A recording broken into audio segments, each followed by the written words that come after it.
দেখা লাইছি কয়া দিমু আমার বাপে আজকা বিড়ি খাইয়াছে ছেলের কাছে ধরা খেয়েছে বাপে আমার বিড়ি খেয়েছে ছেলের কাছে ধরা খেয়েছে ও লজ্জা পেয়েছে।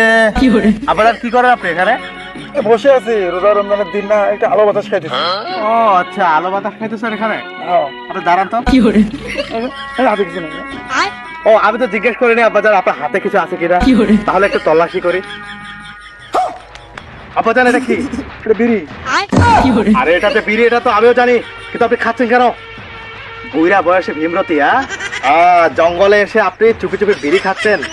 আর আল্লাহকে ভয় করেন না? রোজা রমজান মাস, আপনি এখানে এসে বিড়ি খাচ্ছেন আর ছেলেকে জ্ঞান দেন আমার উপর রোজা নামাজ ফরজ হয়েছে, আমি কেন চুরি করে বিড়ি খাই? আপনি আজকে নিজেই খেলেন। আর আপনার বয়স হয়ে গেছে, এক পা আপনার কবরে, আপনার চুল দাড়ি পেকে কালো হয়ে যাচ্ছে, সাদা হয়ে যাচ্ছে, আর আপনি জঙ্গলে এসে রোজা রমজান মাসে বিড়ি খাচ্ছেন। আব্বাজান আমার পরিচয় দিতে লজ্জা করে যে আপনি আমার ছেলে, মানে আমি আপনার ছেলে। আরে বাবা, আমার বয়স হচ্ছে না, মুরব্বী মানুষ, আগের পুরো অভ্যাস কি থাকতে পারি, এই জন্য রোজা রমজানের দিন একটু আড়ালে আসি বিড়ি খাইতেছি। কাউরে করে না, আমি তোমার বাবা না। বলবো না? আরে কেন বলবো না? আই বাজান্ডে, আপনি কি করে ভাবলেন যে আজকে আমি আপনাকে ছেড়ে দেব? আপনি তো ধরা খেয়ে গেছেন রে বাবা বিড়ি নিয়ে। মনে কি পড়ে সেদিনের কথা, যেদিন আমি বিড়ি খেতে গিয়ে আপনি আমাকে ধরে ফেলেছেন হাতে নাতে।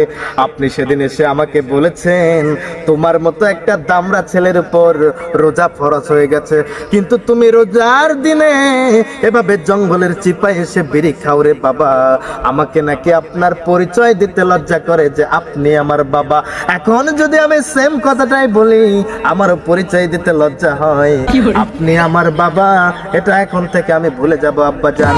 আপনি একজন সিনিয়র মানুষ হয়ে, মুরব্বী মানুষ হয়ে, এক পা আপনার কবরে, আর কয়দিন পর মরে যাবেন। মানে বেঁচে থাকেন হায়াত আল্লাহ তাআলা আপনার হায়াতে তৈয়বা দান করুক। আল্লাহ তাআলা আপনাকে যুগ যুগ বছরের পর বছর বেঁচে রাখুক আমার আব্বাজান হিসাবে।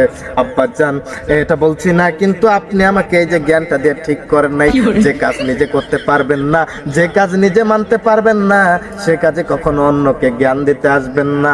আই বাজান রে, আপনি তো চেহারির সময় ঠিকই খাওয়া দাওয়া করেন, চেহারির সময় আম্মাকে বুঝতে দেন না, গরম গরম ভাত রান্না করে নেন, কিন্তু সেই চেহারি খেয়ে কিভাবে আল্লাহর সাথে নিমক হারামি করেন, বেঈমানি করেন।